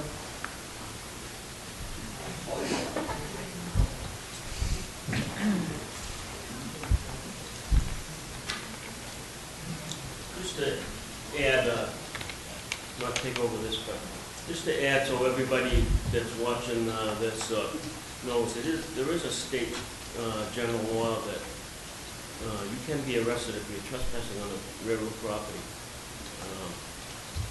And I'm a little worried about this, not so much from the commuter rail part, because that's all fenced in, but from the T station in Lakeville, Middleborough line, southeast going down to the Cape. I am a little nervous because it's not fenced. And we've had 2 fatalities out there since the commuter rail started. But, every year, it varies, but we always end up either arresting people or summoning them for trespassing on the property. But if you're on the railroad tracks, you are subject to arrest. But I think people need to educate their kids.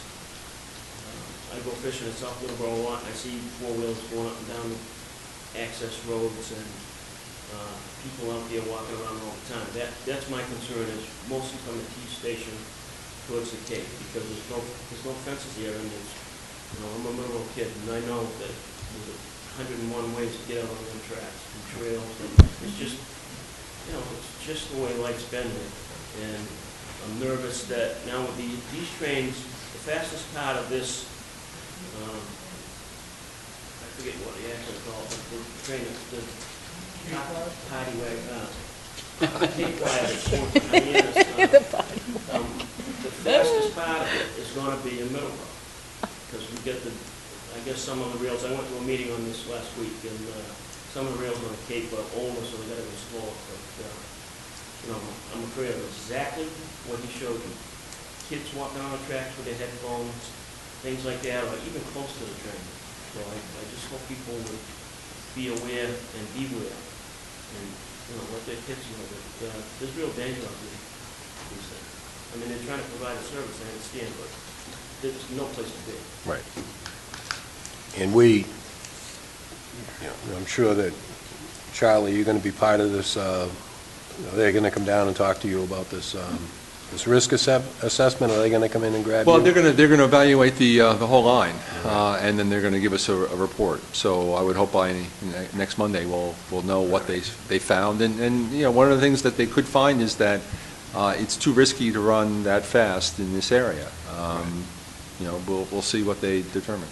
I know the meeting I went to last week down in Bourne, what they're going to do, I know part of their assessment is they have to have engineers run this route that are not familiar with it. We just can't say, fire it up and go. So they're going to be doing that, I know, quite a bit over the next few weeks. So they get a feel for it. But the maximum speed, what I was told that they can run is 59. But that's pretty quick. Okay. Any other questions? I have a question. Yes. To that end, not for you, to that end, are we notifying the schools, having the teachers mention something? School bus drivers? Yeah, I mean, they're also doing outreach to the schools as well. Ed, I don't know how the program reaches out to the schools. Is that part of what you guys do too? Well, what we generally do is approach the principals at the schools. We've been to the Mary Kay Good. I think we've got a schedule about every other year we go down. And I think it's 3rd and 5th grade we hit. So we get the kids, as they come through the school. I'm more than willing to hit them all if you want, but we haven't got much time left in the school year. That's the only issue. So, I think it's important. I'll leave, is someone in touch with the superintendent? Yeah, We have a school committee member sitting up back. He's kind of shy there. Yeah. You don't ever hear from him. Charlie, when we get this risk assessment, let's coordinate with the schools, so maybe we can have Ed go in and do a presentation at the schools so that we can at least get as much information out there as we can. The people have to have situational awareness. We can't hold their hands, but, you have to be aware when you're near a train track, bad things can happen. And you'd be surprised how fast those trains can come upon you and you won't hear it. You wouldn't think that they could be that quiet, but they can get you very quickly. And so when we get that risk assessment, let's coordinate with schools so that we can get the message out. That'll hit a lot of the folks, too. Mr. Chairman, I would, Folks, excuse me. I love that. Mr. Chairman, I would suggest that we don't wait for the risk assessment. This is going to happen. I think we should start moving this forward in the schools right away. There's no question it's going to be starting Memorial Day weekend. So risk assessment or not, it needs to be done. Second. Okay, motion and a second. Any further comment on the motion and the second relative to the information? How about the press? Can we get information out to the press, too? And get a press release out? The MBTA has some community outreach people that I've been, get in touch with to try and get some more information out to the press ASAP. We have tomorrow, which obviously probably won't happen unless you can get something really to Jane fast, but by next weekend, we've got to get it out there because, as... Yeah, they came by and they stopped by my office on Friday, I think it was, and I said, these are the news outlets you need to get in touch with. But I'll remind them. We might have to be proactive on this and not rely on the T, because after all, the only way we did find out about this was through the newspaper, so... Sir? Mr. Chairman, through you, is it definite that someone's going to be here next week from the railroad? I did talk to them and told them that we'd put him on the agenda, and he seemed able to come. So. Okay, then I'll hold my questions. I'm in a butter to the Miller Street crossing, and I've got several questions about the piles of slash and the 10-foot high used railroad tie pile and a couple other things that, and also all the ATVs and the dirt bikes that are running up and down the tracks. Yeah, lack of fencing, and that's a very personally, I oblique. wouldn't want to see fencing because you'll screw up all the animal trails and the deer trails out there. I've got several questions about the status that they've left their quote-unquote improvements. Okay, well, hopefully we will be able to have somebody next week. I certainly expect him to be here next week. Okay. Thank you, sir. Appreciate you coming in. Thank you, Ed. All right, next on the agenda is Edgeway Mobile Home Park residents for a discussion about a $100 fine for operating the park without a license. Mr. Chairman. Yes. If I may.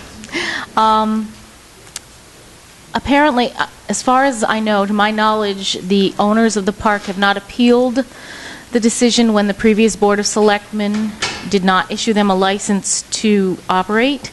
Therefore, I would like to motion under Chapter 140, 32A through 32E of the Massachusetts General Laws that we implement the $100 a day fine for operating without a license.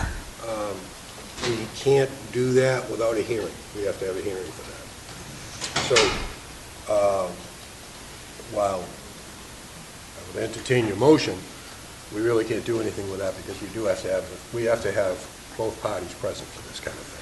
Second.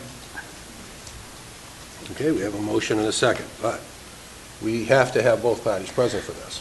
Mr. Chairman? All right, so, under discussion? Yes. Would Ms. Dalphy be amiable to amending her motion to postpone until we can have a discussion tonight, but make a motion to have a hearing on this next week?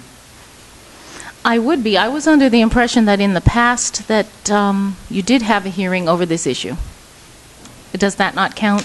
I don't know. I'm asking. No, we have to have the person here. We have to have all parties here. Fine. That's only fair. I would amend it so that we can implement the fine at a hearing. Second on the motion? I mean, the amendment, I'm sorry? The amendment, now, first of all, we can't issue the fine. Okay. Educate me. We are not able to issue that fine. This has to go to court.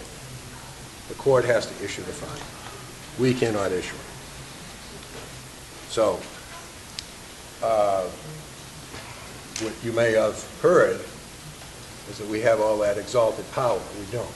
We have to go through the courts. The court issues the fine, and it's never really been clear as to whether money is going to be, first of all, the courts may not go along with the fine. You should understand that too, because there's other extenuating circumstances going on in that park. Okay, I can amend this motion that we take any steps at this point that we can to move forward in order to implement the fine. Okay, so that's your motion.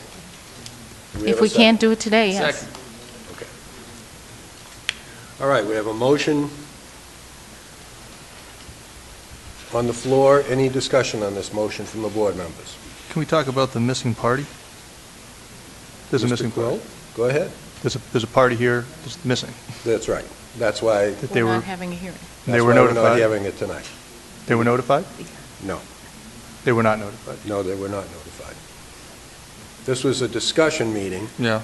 As my interpretation was this, that the Edgeway Park residents were going to bring this up as a discussion. Okay. That's what, All right, now it's making, okay. that's the way this is written, Okay. okay? Yep, yep. So, Mr. Chair, yes, if I'm following this properly, we had a hearing, I believe the hearing's been continued. No, we closed that hearing up, yeah, so in that's order- why. In order to have a vote on this, we would have to schedule a new hearing. No, this isn't a rent control matter. All right. So this isn't our regulations necessarily. So I understand from Dan that we'd be filing a criminal complaint to fine him for failure to have a license. $100 a day for operating a mobile home park without a license. if the courts agree to that, if they. Right, but we have to, We have to make. we gotta get it to, we gotta have to put it on the doorstep of the court. We have to send our attorney, pay for our attorney to get out and do that, yes. That we can vote on, But, Not tonight. not No, tonight. Not till they. I won't, to instruct you. I want to be fair with this. I know that there's been a lot of disruption over this, but I want both parties present. I want both parties to be able to be here. Now, we have one party here, and in fact, we have something that happened that I wasn't anticipating, which is a board member is making this motion, not the people from the park.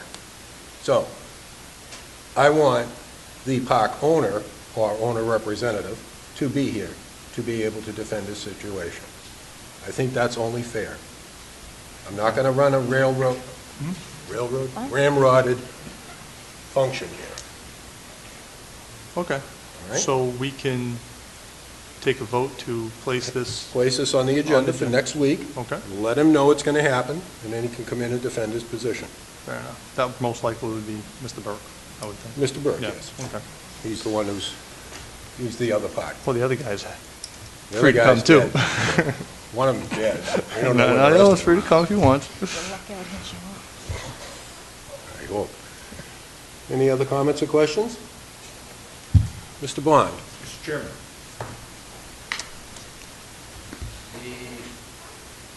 the direction you're taking, I think, makes sense, which may not be what we expected to get from that. No, that's shocking. The reason it makes sense is typically when you have a situation like this, the court will go and issue what they call an order to show cause. We're going to do something, tell us why we shouldn't. That concept. I'm just trying to figure out the preparation for that hearing.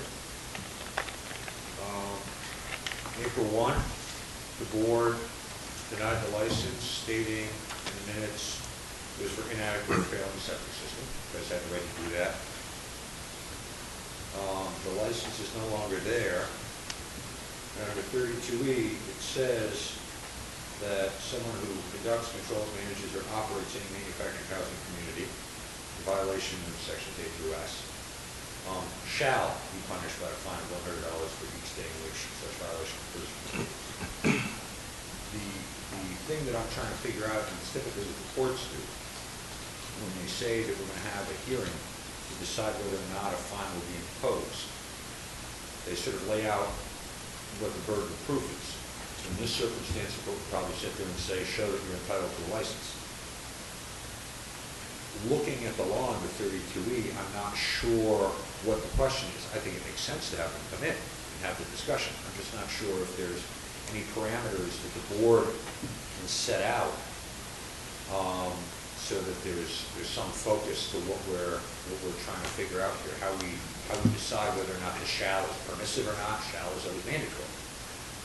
So I'm just trying to figure out, with the lack of a license, what is it you need to hear either from us or from him in order to come to a decision? What are you looking for? Mr. Bond, who's us? The board. The board, you folks. You're going to Right. have a hearing, you're obviously looking to get information. Mr. Bond, as I said earlier, I want both parties present. Absolutely agree. If that offends you, that's your problem, not mine. Not at all. As I Okay. started to say, this is the proper direction. Right. This is how courts do it. Right. I'm just trying to figure out what the parameters are of what it is we're discussing. There are two elements here. You don't have a license, you get fined. I'm trying to figure out so that I can prepare to be able to figure out what it is you want to hear. I do agree, you should have both parties here. Right. And then you make a decision whether to proceed with fines or not. I'm just trying to I want to figure find the out issue. what activity is happening on the other side of the fence. Mr. Burke's side. Maybe he's got some magical rabbit that he's ready to pull out of his hat. I don't know. Well, I do actually. But I don't know that until I talk to Mr. Burke. Absolutely sure. While they both begin with B, you want him. No, I understand correctly. Thank you. And it seems to me then that would make sense because there is the ability to reinstate if he solved the problems. So he could Correct. walk in and say, I've reinstated, give me my Correct. license. Okay, so that seems to me to have given me some parameters in which to be able to work, and I appreciate that. So. Thank you. You folks. continue on. We're doing well? Thank you very much. No, I'm just. Thank you. I'm pleased that the concept of having somebody up here for due process makes sense. Yes, because I know somebody would bring us to task for not having somebody here for due process, but I don't know, that's just my thought. Okay, we have a motion and a second. Do we have any other comments or questions? Comments from the board, questions from the board? Sir, please, step forward. I'm a little confused as to what you're voting on. There's about 3 motions on the floor. Well, we're actually voting on one motion, which is for, to have a discussion next week with the park owner. I recommend clearing the other motion so that you don't get caught Okay. in some legal battle. All right, thank you. Then I would like to clear motions number 1 and 2. You having made those, would you like to withdraw those 2 motions? I will withdraw motions number 1 and number 2. Okay. You second that? Do I have to Withdraw. second? Why not? Please. Second. Well, thank you. Number Okay. 1 and number 2. All those in favor of removing motions 1 and 2? Aye. All those opposed? The ayes have it. Okay, now, on the third motion, Yes. all those in favor of having this discussion next week with the park owner? Please say aye. Discussion or hearing? Thank you. Excuse me. The specific motion was to take whatever steps you are allowed to take so that you can take action on this $100 fine. If you'd like to reword that and withdraw this motion, make a whole new one. All right, no, we'll stay with that motion. That is the motion. Mr. Chair? Yes? If I may? Yes. I would suggest we rescind that motion and make a motion to have a hearing on this matter next week. I would second that. Okay, we have a motion to rescind your motion so that we can have a what? Say that again, because you confused me. I think Yes. Ms. Delphi should rescind this motion, the current motion we're considering. Rescind it. Then someone, it can be whoever wants to, make a motion that we have a hearing on this matter at whatever time next week. I have a question about that, if I may. All right. If we have hearing next week, are we then in a position to file a complaint with the court and move forward on the fine? Yes. To the best of my knowledge, yes. Fine, then I rescind motion number 3. And I would motion that we have a hearing with both parties. Let's vote on the Oh, rescinding the motion rescind. first, okay? All those in favor of rescinding the motion? Aye. Opposed? Ayes have it. Okay, now, Now, I would motion that we did have a second. Who seconded it? Well, I had a motion and a second down there, Right. and then you came in and motioned. No, Yeah. nobody seconded it. He seconded it. Alan seconded it, okay? We all clear? Sorry, yes. I would like to motion that we have a hearing with both parties present next week on this Edgeway matter and the filing a complaint with the court in order to levy the $100 fine. Second. And we have a motion and a second. Any comments or questions? Comment. Yes. Doesn't that motion kind of put us in a box of what we have to do? Apparently, we want to be put in a box. No, but I agree with that. You have a hearing to then decide what you want to do. Right. And you don't have a hearing because you've already made up your mind. I think he's right. What's the point of We have having a a hearing? motion on the floor. Aye. Okay? All right, all those in favor? Could we just restate the motion? You're going to make me do this again. Yep. Well, if there's an objection to the way it's stated, then Right. maybe you want to fine tune it. We know what it says? So you just, I think we should hold a hearing next week with both parties present. I don't know if I have this exact, but to file with the courts to levy the $100 You could say to consider To consider. a $100 fine. I'll amend it to put to consider in there. Does that make everyone happy? Much better. Okay? Second on the amendment? Second. Okay, we have an amended motion. We'll take on the amended motion. We have to vote on the amendment, and then we have to vote on the That's right. motion. We're going to vote on the amendment. All those in favor of the amendment? Aye. All those opposed? Ayes have it. Okay, now on the full motion, all those in favor, please signify by saying aye. Aye. All those opposed? Aye. Okay, the ayes have it. Oh, that was one hell of a discussion, I'll tell you that. Wasn't that fun? Oh, it's just starting. Okay, correspondence. To the board members, when we are discussing correspondence, can you please indicate the item number and the title of that particular number so that people can follow along? Yeah.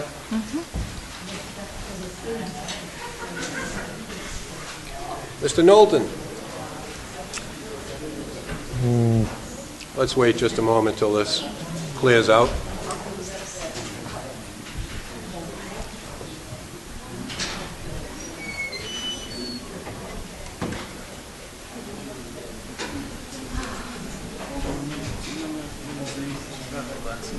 Who that?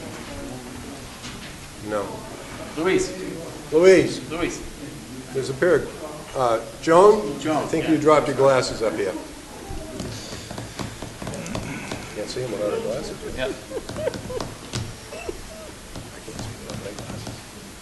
Okay, Mr. Knowlton. Yes, item number 8, about the Mass EVIP grant for electric vehicles.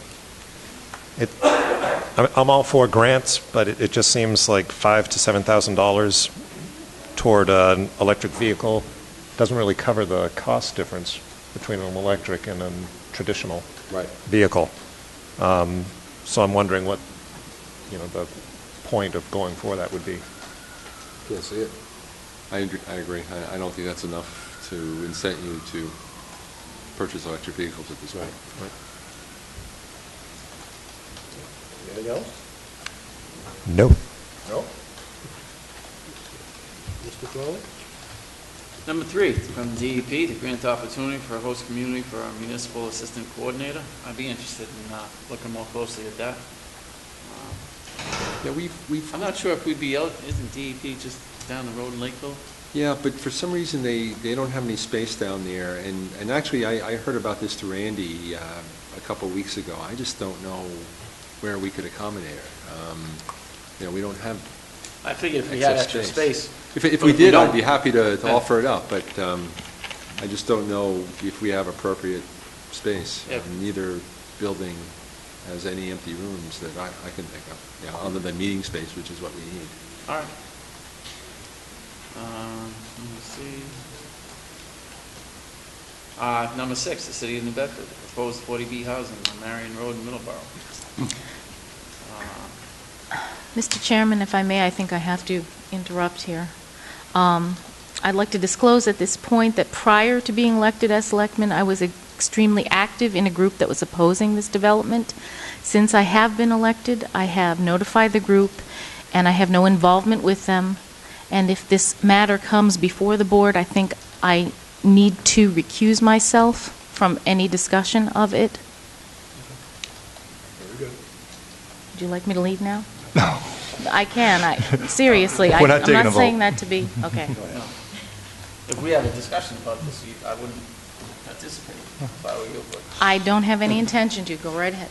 I just thought it was an interesting letter that the town of, the city of New Bedford has brought up some very good points, I think.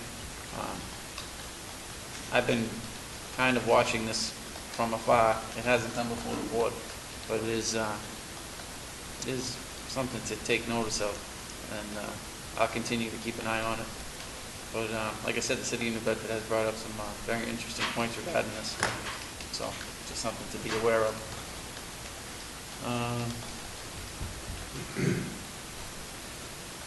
I think maybe someone in the public would like to discuss this as well. Yes, sir, may I have your name? Blood Montefort, Marion Road. I am involved in this, and if you give me 90 seconds, I can bring you up to speed on what's going on. Well, I think what's more important is, have you brought up the planning board as to what's going on? Because the ZBA, they're dealing with that, right? Yes. Okay. But if you wish to, go ahead. Absolutely. Thank you. This is in regards to the housing development on Marion Road in South Middleborough. I want to first state that I and the 100 residents that I am speaking for have nothing against 40B. It is important. It is essentially what it does. What we are arguing is the fact that we have concerns about 52 homes being built on 49 acres in a Zone B watershed area, a watershed that supplies 200,000 families in Fall River and New Bedford for fresh water.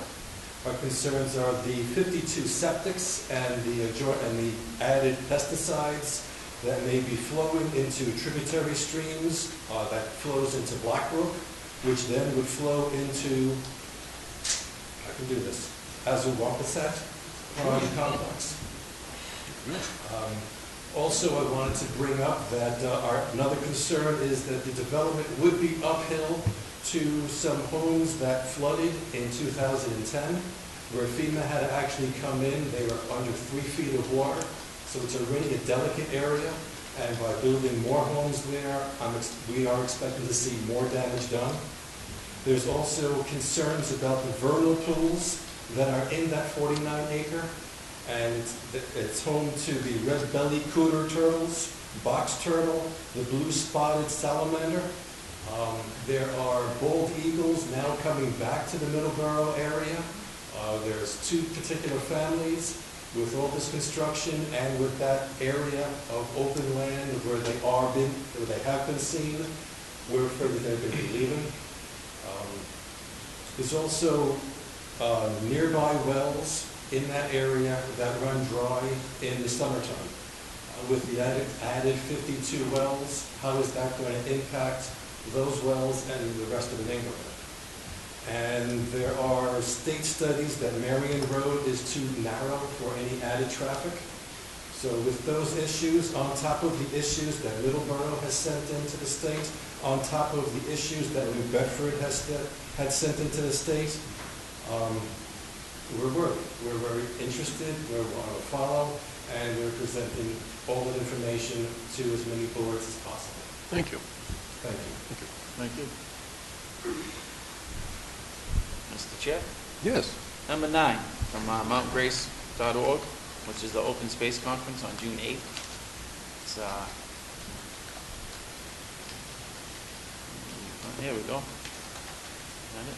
June 8th, 10 a.m. to 3 p.m. at Oakmont Regional High School in Ashburnham, Massachusetts. Workshops include Land Conservation 101.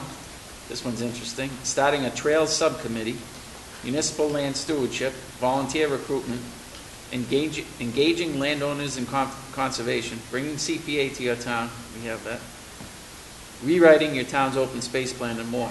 And for a complete list of workshops, you can contact www.mountgrace.org, NQRLP, RSVP to Andrea, I don't know how to say her last name, Bologna, Oh, Joel, that's enough for me.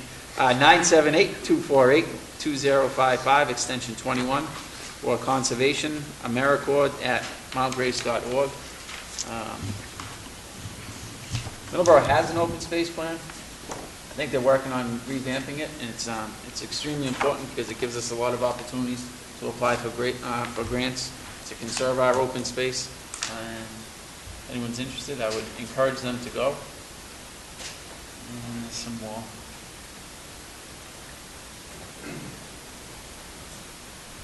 Oh no, wait. Where's the? There we go. Number 10, the Buzzards Bay National Estuary Program. 2014 municipal mini grants available. Try to find this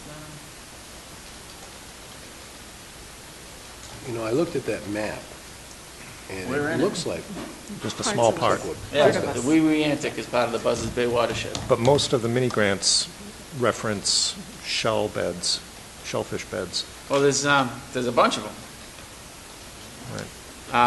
Buzzards Bay National Estuary Program is planning and technical assistance unit of the Massachusetts Office of Coastal Zone Management is again making available funding to assist eligible Buzzards Bay watershed municipalities in these categories. Now, we fall into that. We're part of the Buzzards Bay watershed.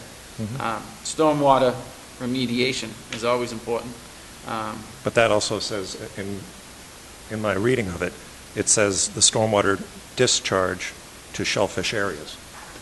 Stormwater that gets into the Wee Wee Antic goes into the shellfish area. That's the thing, is as soon as you touch part of the Wee Wee Antic, you're touching part of Buzzards Bay.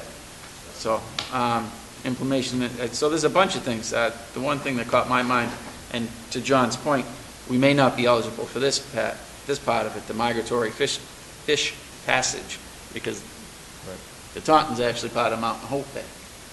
But what the hell, why not give it a shot, right? Why not? But so there is, I mean, there's mini grants available.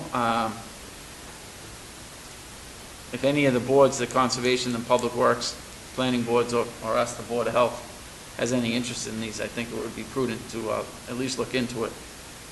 Because they're sending us a notice saying that we're in the group and they're giving away $121,000 in federal funds. So if we're eligible, we might as well pursue it. Absolutely. So this would probably best go to Conservation? Conservation, I would send it to the Herring Fisheries Commission as well. But the Conservation, DPW, Herring, DPW. Planning, Okay. and Jean, too, as a health agent. Okay. See if she can come up with anything. She's pretty good at that stuff. Right. Okay. Mr. Quell? Are you all set? Yeah, I'm good. That's enough. Didn't mean to cut you off. Mr. Quell? Okay.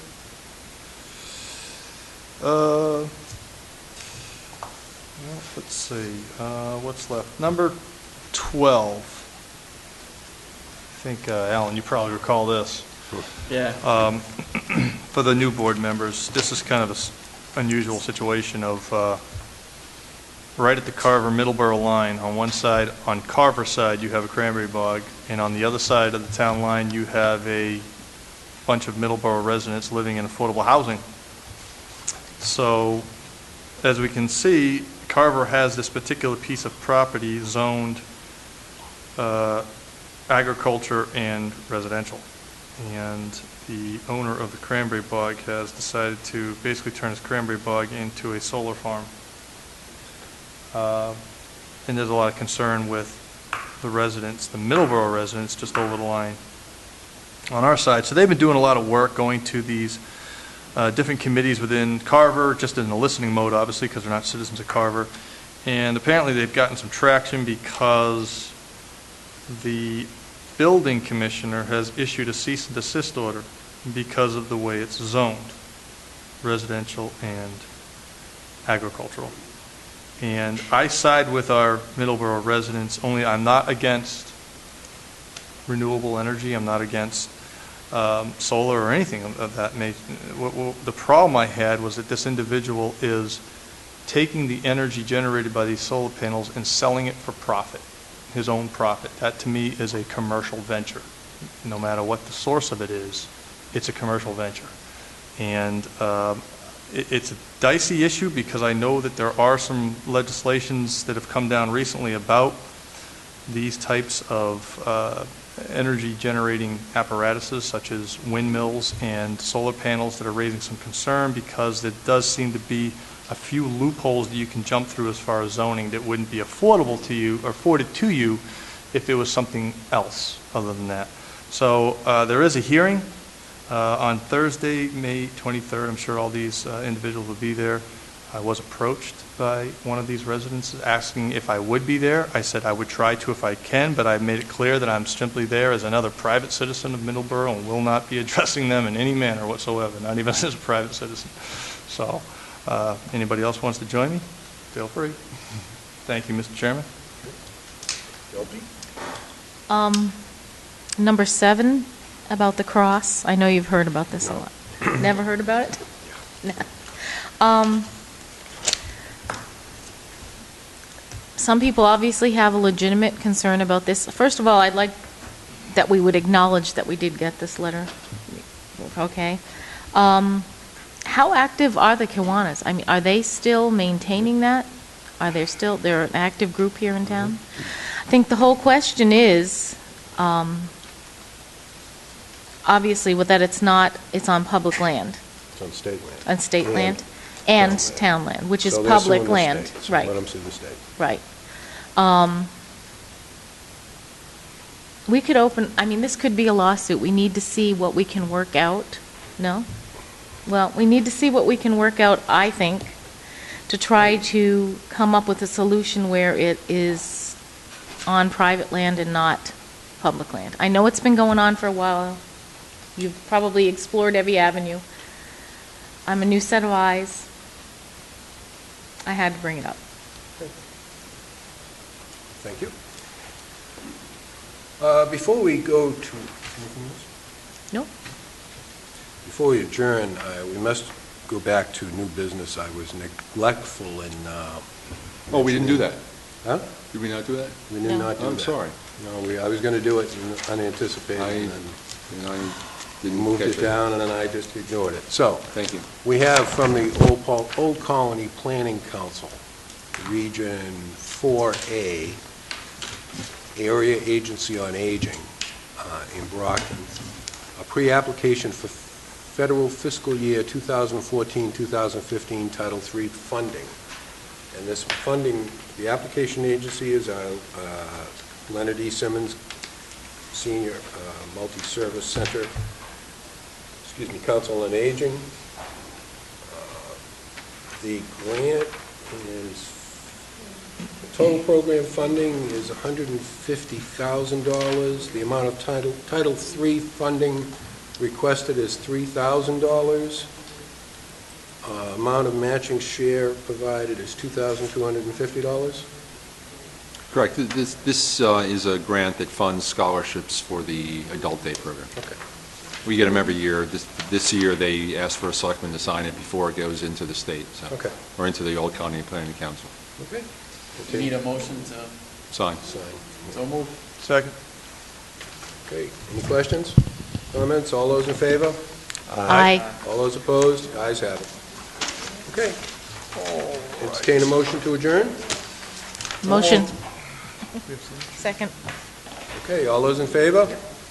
Aye. All those opposed? Ayes have it. We're adjourned. Thank you.